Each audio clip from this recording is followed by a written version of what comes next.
Students, चलिए आज हम लोग इकोनॉमिक लोड डिस्पैच पर एक और प्रॉब्लम सॉल्व करके देखते हैं। ये जो है लॉस कोफिशिएंट से रिलेटेड क्वेश्चन है ना, मतलब जनरल लॉस फार्मूला इसमें यूज़ होता है।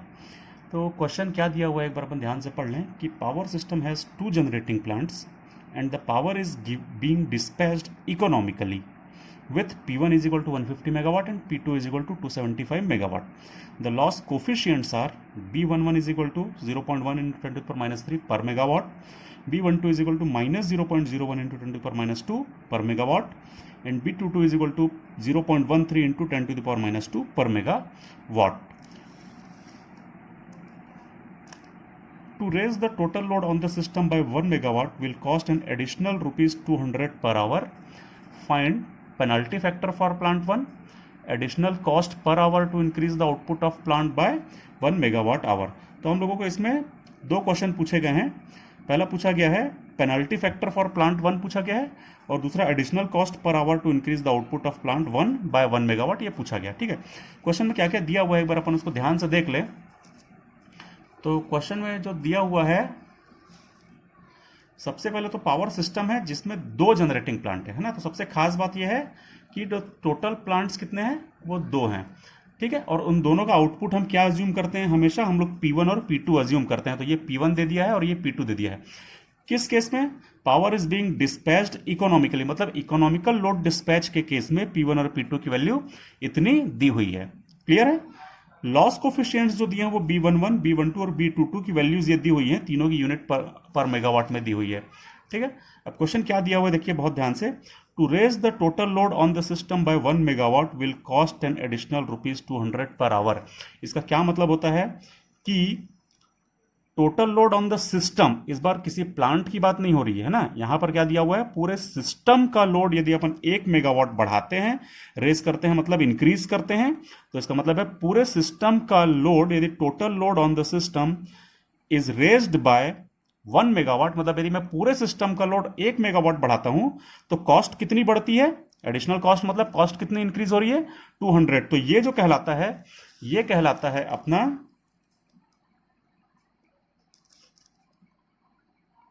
सिस्टम लैम्डा कहलाता है। ठीक है, सिस्टम लैम्डा किसको बोलते हैं अपन लोग? सिस्टम लैम्डा बोलते हैं पूरे सिस्टम का आउटपुट यदि अपन 1 मेगावाट से बढ़ाते हैं तो कितनी कॉस्ट इंक्रीज हमको करनी पड़ती है, इनपुट कॉस्ट कितनी ज्यादा लगती है, वो कहलाता है सिस्टम लैम्डा। और यहां पर दिया हुआ है 200 रुपीज पर मेगावाट आवर। ठीक है, मतलब पर मेगावाट दिया है, मतलब 1 मेगावाट आउटपुट बढ़ाने से कितने रुपीस पर आवर बढ़ रहा है, तो ये हो गया अपना input cost, 200 rupees per hour हो गया इनपुट कॉस्ट, और पर मेगावाट हो गया 1 मेगावाट की आउटपुट को इंक्रीज करने के लिए, कहलाता है सिस्टम लैम्डा।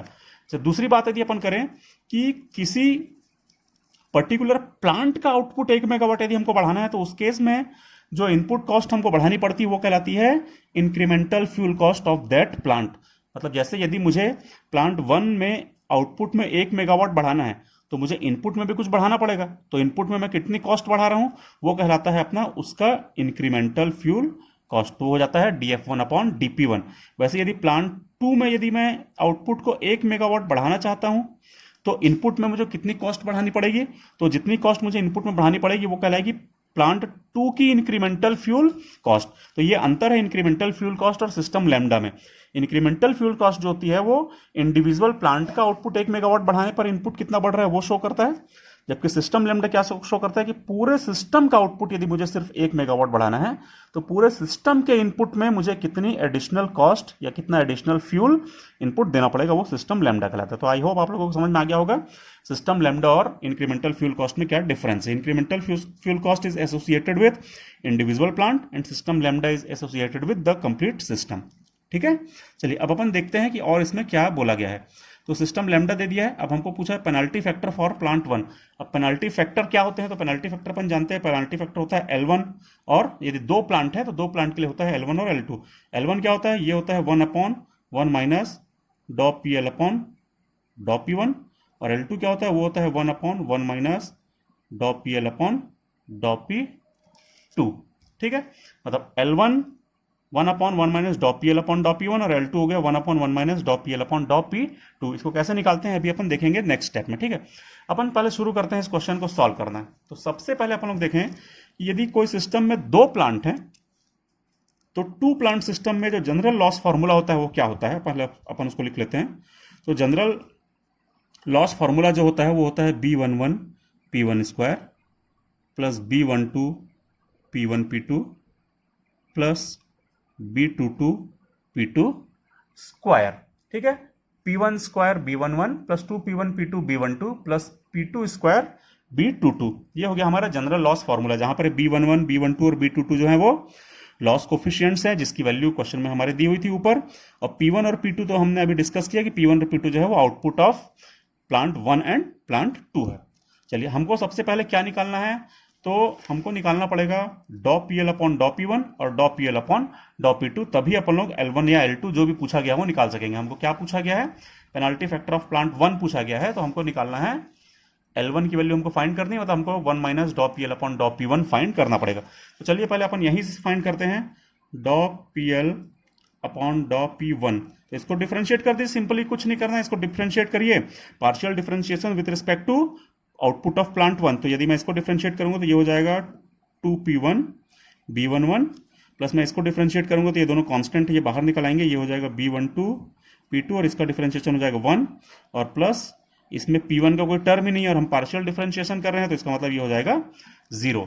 तो हमारा कितना आ गया, डॉ PL अपॉन डॉ P1 is equal to 2P1 B11 plus B12 into P2। तो इसका मतलब है डॉ PL अपॉन डॉ P1 कितना आ जाएगा, 2 इंटू P1। अब ये देखिए, इस क्वेश्चन में दिया हुआ था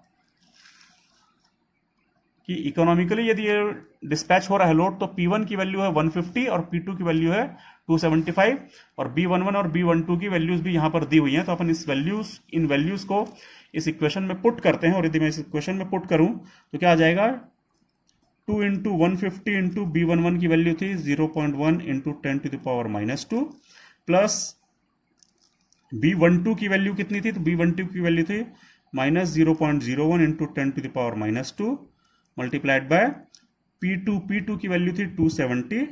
तो यदि मैं इस पूरे को सॉल्व करता हूं तो डॉ PL अपॉन डॉ P1 आ रहा है। यदि मैं इसको पूरा कैलकुलेट करता हूं तो डॉ PL अपॉन डॉ P1 आ जाता है 0.3 माइनस, इसको कैलकुलेट करने पे 0.3 आता है और इसको कैलकुलेट करने पे आ जा रहा है -0.055 और इस पूरे को कैलकुलेट करने पर आ रहा है, यदि मैं इस पूरे को कैलकुलेट करता हूं तो ये आ जा रहा है 0.245।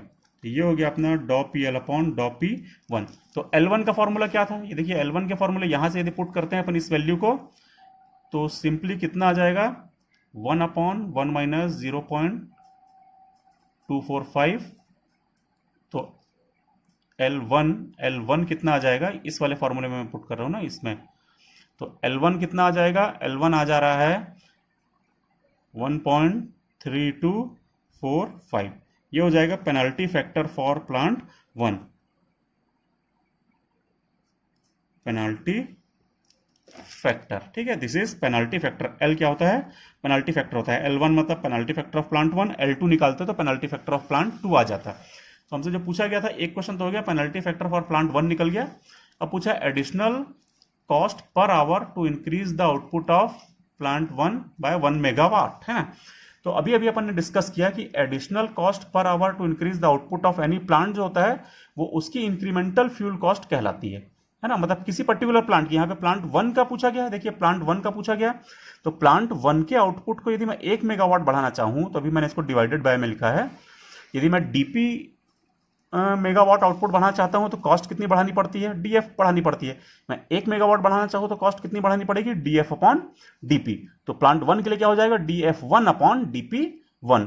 तो ये होती है अपनी इंक्रीमेंटल फ्यूल कॉस्ट, जो कहलाती है additional cost per hour to increase the output of plant 1 by 1 megawatt. तो हमको निकालना है DF1 अपॉन DP1, अपने को कैलकुलेट करना है। तो चलिए अपन DF1 अपॉन DP1 कैलकुलेट करें,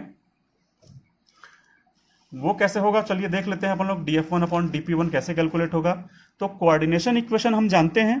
कोऑर्डिनेशन इक्वेशन क्या होती है, DF1 upon DP1 into L1 is equal to होता है सिस्टम लैम्डा। ठीक है, DF1 upon DP1 into L1 is equal to system lambda होता है। इसमें सारी वैल्यूज को पुट कर दीजिए, DF1 अपॉन DP1, ये मतलब इंक्रीमेंटल फ्यूल कॉस्ट, ये तो हमको निकालना ही है, तो ये हम लोग इसको फाइंड करते हैं। चलिए dF1 upon dP1 is equal to lambda upon L1। तो लैम्डा कितना दिया हुआ है क्वेश्चन में? लैम्डा दिया हुआ है 200, तो इसको पुट कर दीजिए 200 rupees per hour, rupees per megawatt hour. और L1 की वैल्यू अभी भी हमने कैलकुलेट की है ये वाली, तो 1.3245। इसको पूरा कैलकुलेट करके देखते हैं अपन लोग, तो कितना आ रहा है? ये आ रहा है 151 और यूनिट हो जाएगी रुपीज पर मेगावाट आवर। ये हो जाएगा हमारा dF1 अपॉन dP1। ठीक है, ये हो गया अपना कंप्लीट आंसर। तो जो दूसरा क्वेश्चन पूछा गया था, ये हमारा पहला क्वेश्चन था। दूसरा क्वेश्चन जो पूछा गया था वो था dF1 अपॉन dP1 निकालने के लिए पूछा गया था, और ये आ गया है 151 रुपीज पर मेगावाट आवर। तो इस प्रकार से अपने दोनों क्वेश्चन सॉल्व हो गए हैं। इसमें कोई भी प्रॉब्लम नहीं आएगी, बहुत सिंपल क्वेश्चंस रहते हैं। क्वेश्चन का साइज भी बड़ा रहता है, लेकिन जब अपन उसको सॉल्व करते हैं तो काफी छोटा सा सॉल्यूशन रहता है ना। और इसमें हमको सिंपली क्या याद रखना है कि इंक्रीमेंटल फ्यूल कॉस्ट क्या होता है और सिस्टम लैम्डा क्या होता है। तो अभी मैंने समझाया था कि इंक्रीमेंटल फ्यूल कॉस्ट होता है वो पर्टिकुलर प्लांट के आउटपुट को 1 मेगावाट बढ़ाने पर कितना इनपुट बढ़ाना है वो निकालना पड़ता है, और सिस्टम लैम्डा मतलब पूरे सिस्टम के आउटपुट को यदि अपन 1 मेगावाट बढ़ाना चाहते हैं तो कितना इनपुट हमको सिस्टम में बढ़ाना पड़ेगा। ये डिफरेंस यदि हमको पता है तो इस प्रकार के क्वेश्चन अपने से बहुत आराम से बन जाएंगे। दूसरी चीज थी कि ये पेनल्टी फैक्टर क्या होता है, तो उसके फॉर्मूले अपन को याद रखना है, और इससे हम हमारे सारे क्वेश्चंस बन जाएंगे। तो आपको यदि इस प्रकार के और भी वीडियोस देखने हैं इलेक्ट्रिकल इंजीनियरिंग से रिलेटेड, तो प्लीज़ मेरे चैनल ई ज्ञान को जरूर सब्सक्राइब कीजिए, ताकि आगे भी आप लोग इसी प्रकार से मुझसे जुड़े रहें। Thank you.